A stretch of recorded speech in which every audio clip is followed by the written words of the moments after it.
Assalamualaikum warahmatullahi wabarakatuh. Perkenalkan, saya Farida Aryani. Di sini saya sebagai host Dan saya Mufti Nur Aulia, saya sebagai narasumber. Pada kesempatan kali ini kita akan berbincang-bincang pada salah satu kitab tafsir modern kontemporer, yaitu Tafsir Al-Munir karya Wahbah Az-Zuhaili. Di sini sudah datang narasumber kita yang akan mengupas isi dari tafsir Al-Munir ini, mulai dari biografi, latar belakang, sistematika, bahkan kelebihan dan kekurangannya. Langsung saja, bagaimana sih Kak biografi dari Wahbah Az-Zuhaili ini? Kali ini yaitu kita akan membahas mengenai salah satu tafsir yang cukup populer ya, mengenai identitas tafsirnya sendiri, yaitu Tafsir Al-Munir fi Al-Aqidah wa Al-Syariah wa Al-Manhaj, atau biasa kita kenal dengan Tafsir Al-Munir, yang mana tafsir ini itu terdiri dari 17 jilid dengan halaman sekitar 8.000 halaman. Jadi memang halamannya itu sangat banyak. Kemudian pertama kali diterbitkan pada tahun 1991 di Dar Al-Fikr di Beirut, Lebanon. Kemudian mengenai penulisnya sendiri, yaitu bernama Wahbah bin Mustafa Al-Zuhaili, atau biasa kita kenal dengan Wahbah Az-Zuhaili. Beliau ini lahir pada tahun 1932 Masehi, yang dimana beliau ini merupakan seorang pakar fikih dan juga usul fikih. Beliau itu menempuh pendidikan pendidikan tingginya itu di Universitas Al-Azhar dan juga Universitas Kairo, hingga meraih doktor dalam bidang hukum Islam, seperti itu.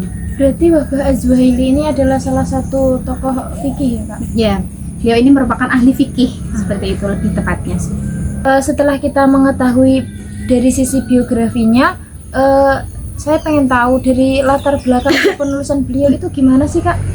Jadi latar belakangi beliau menulis tafsir ini itu tuh saya sebutkan ada dua aja ya. Yang pertama, dikarenakan kecintaan beliau terhadap Al-Quran. Jadi saking cintanya beliau ke Al-Quran itu beliau sampai memutuskan untuk menafsirkan. Jadi kan kalau menafsirkan tuh kan nggak mungkin nggak cinta ya. Jadi karena saking kecintaannya beliau sama Al-Quran itu tuh beliau memutuskan untuk menafsirkan. Itu yang pertama.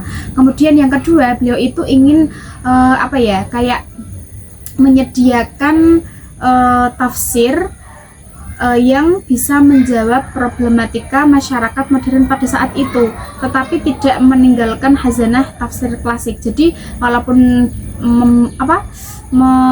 menjawab persoalan modern pada saat itu tetap dengan merujuk pada kitab tafsir klasik terdahulu.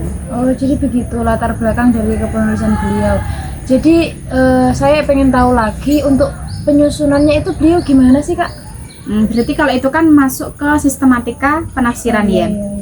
Jadi di sini Wahbah Az-Zuhaili itu menggunakan tartib mushafi, di mana yang sudah kita ketahui semua, tartib mushafi ini adalah menafsirkan dengan urutan sesuai mushaf, yaitu menafsirkan dari Al-Fatihah sampai An-Nas.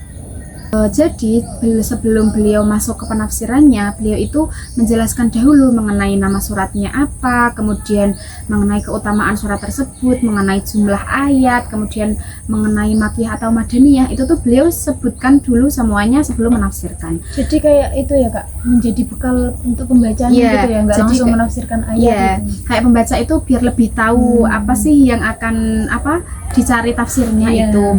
Kemudian juga dalam menafsirkan suatu ayat itu tuh beliau juga membagi tema-tema. Jadi semisal seperti beliau membahas Quran surah An-Nisa ayat 71 sampai 76. Beliau itu di atasnya sudah memberikan judul seperti ini.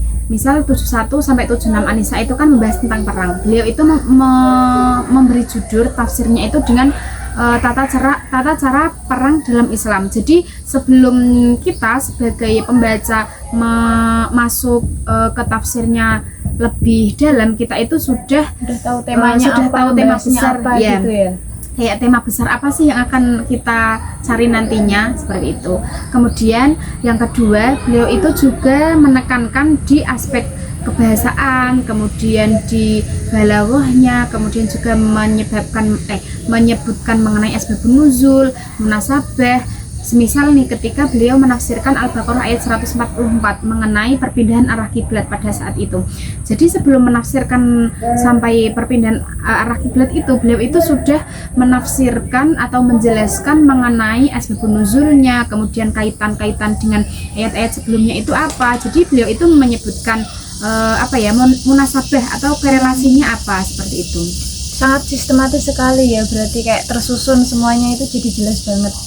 Nah, tidak hanya itu saja, beliau itu dalam tafsirnya menafsirkan suatu ayat itu juga menjelaskan makna ayat secara terperinci. Semisal tadi kan ketika menafsirkan An-Nisa ayat 71 sampai 76, beliau itu menjelaskan bahwa di situ itu Allah itu memerintahkan kepada kita untuk selalu berhati-hati, berwaspada untuk menghadapi musuh, dan juga memerintahkan kita untuk mengatur strategi perang, seperti itu. Kemudian juga di akhir ketika beliau menafsirkan suatu ayat, beliau itu menyebutkan yang namanya di situ disebutkan fikih fi al-manhaj wa al-ahkam. Beliau itu di situ intinya ingin menjelaskan mengenai hukum dan juga pelajaran apa sih yang kita dapat ambil dari penafsiran tersebut, seperti itu. Kalau kita lihat dari sistematikanya yang sangat tersusun rapi begitu, dari sistematikan ya pastinya berhubungan banget sama metode penafsirannya ya Kak. Jadi pengen tahu nih metodenya itu gimana sih? Oke, mengenai metodenya ya, metodenya itu kan dapat kita lihat tadi beliau kan tafsirnya berjumlah 17 jilid, kemudian ada 8.000 halaman. Kemudian tadi kita sudah membahas mengenai sistematika penulisannya yang dimana sangat urut dan terperinci sekali, bahkan sampai ke tema-tema besar itu beliau mengelompokkan seperti itu. Jadi di sini bisa sangat terlihat bahwa metode yang beliau gunakan itu adalah tahlili, di mana beliau itu menafsirkan ayat secara terperinci, yaitu dari tadi mulai dari Al-Fatihah sampai An-Nas, kemudian membahas tentang tema-tema tertentu secara mendalam, mengenai aspek balawahnya juga, aspek asbabun nuzul, munasabah ayatnya bahkan dibahas. Jadi secara garis besar tema beliau ini adalah masuk ke tahlili jelasnya.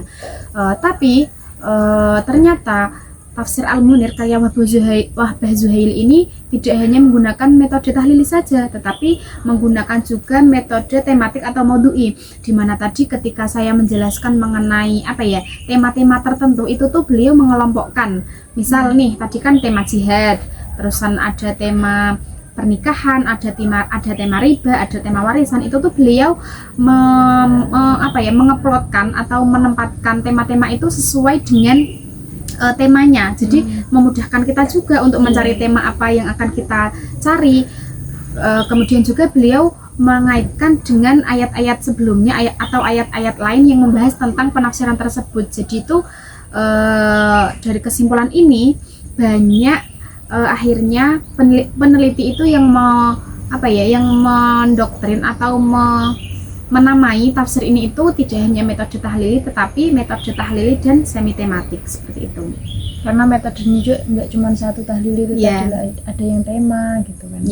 Nah, dalam menafsirkan suatu tafsir itu kan mufasir itu tentunya membutuhkan suatu rujukan. Lalu untuk rujukan dari kitab tafsir Al-Munir itu seperti apa ya Kak? Jadi itu kan berarti terkait sumber penafsiran ya. Kalau berbicara mengenai sumber penafsiran, biasanya kan ada yang bil maksur nih, ada yang bil ra'yi.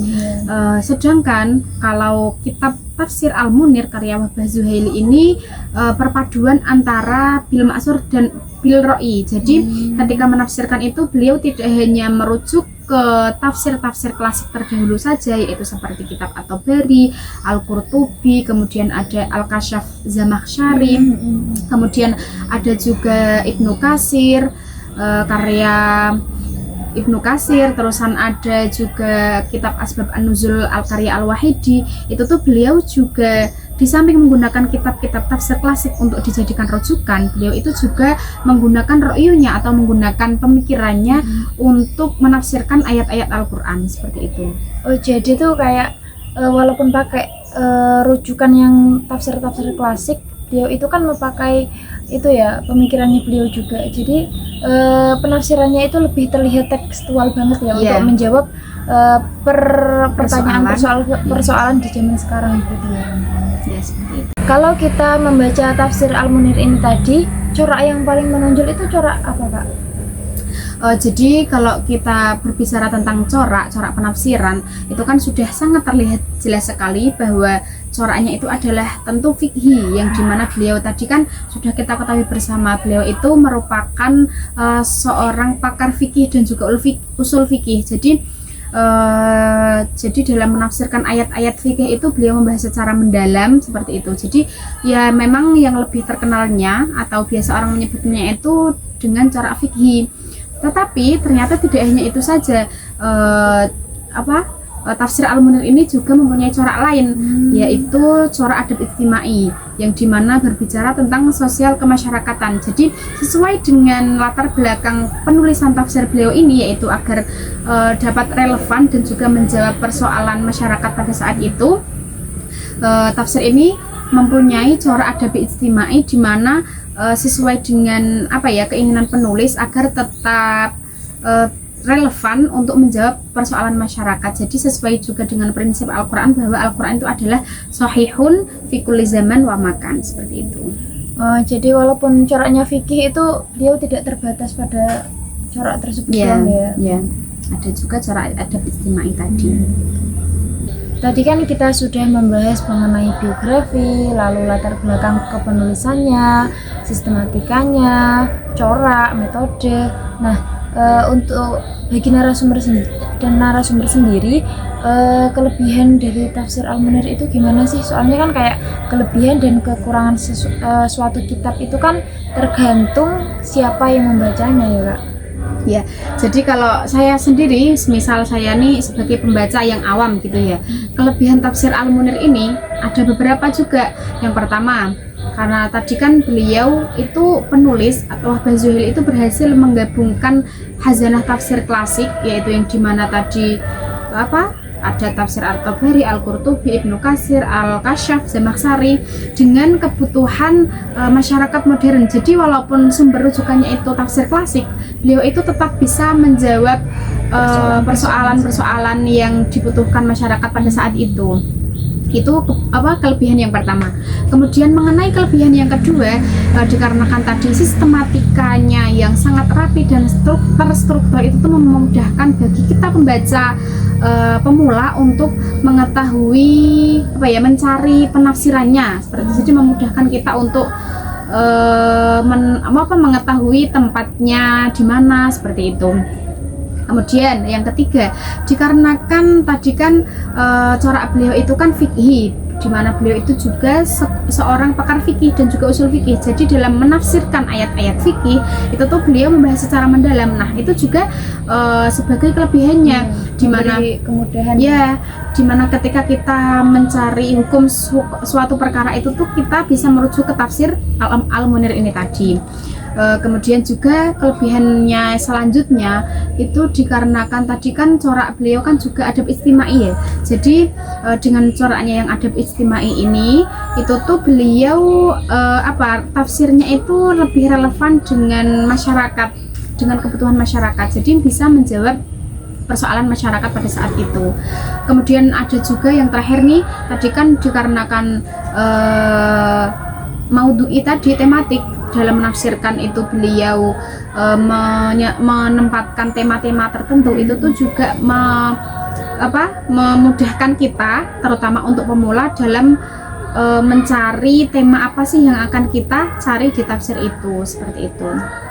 Jadi menurut narasumber ini banyak juga ya kelebihan-kelebihan yang ada pada kitab tersebut. Dan juga tafsir ini tadi kayak aman aja, maksudnya kan ya enak gitulah.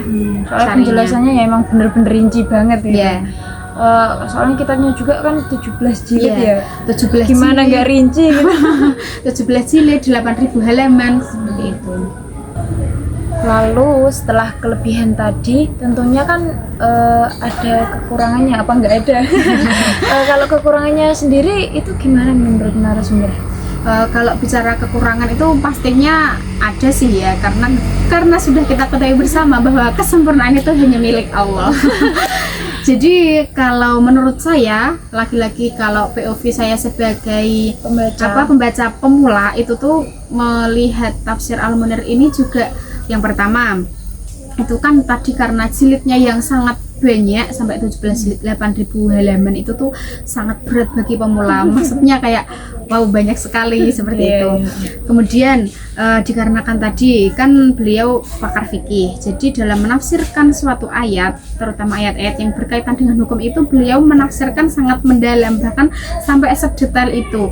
Nah, saking detailnya kadang itu sampai mengaburkan fokusnya. Jadi yang dibahas ini tapi pembahasannya sampai sini seperti itu. Jadi gitu ya, jadi kayak mengaburkan gitulah pokoknya. Kemudian juga dikarenakan tadi sangat rinci, iya sih, itu juga menjadi kelebihan tapi juga sekaligus menjadi kekurangan, dimana kalau sangat rinci bagi pembaca pemula itu juga tadi bingung dan juga luas banget cakupannya luas. Jadi ya itu tadi intinya sangat berat karena sangat banyak jilidnya, sangat banyak halamannya, kemudian fokusnya itu kadang sampai kemana-mana. Ya, jadi mungkin kekurangannya di situ saja.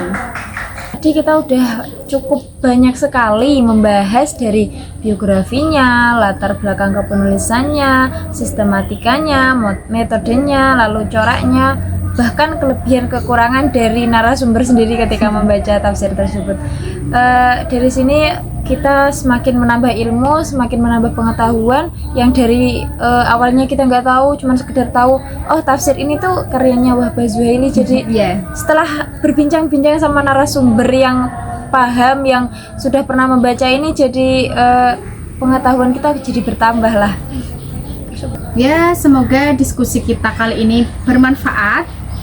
Tentunya terutama bagi kita, bagi saya sendiri dan juga bagi host, dan juga bisa bermanfaat bagi para pendengar atau para penonton video ini. Sekian bincang-bincang kita kali ini, semoga dapat bermanfaat semuanya. Sekian, wassalamualaikum warahmatullahi wabarakatuh.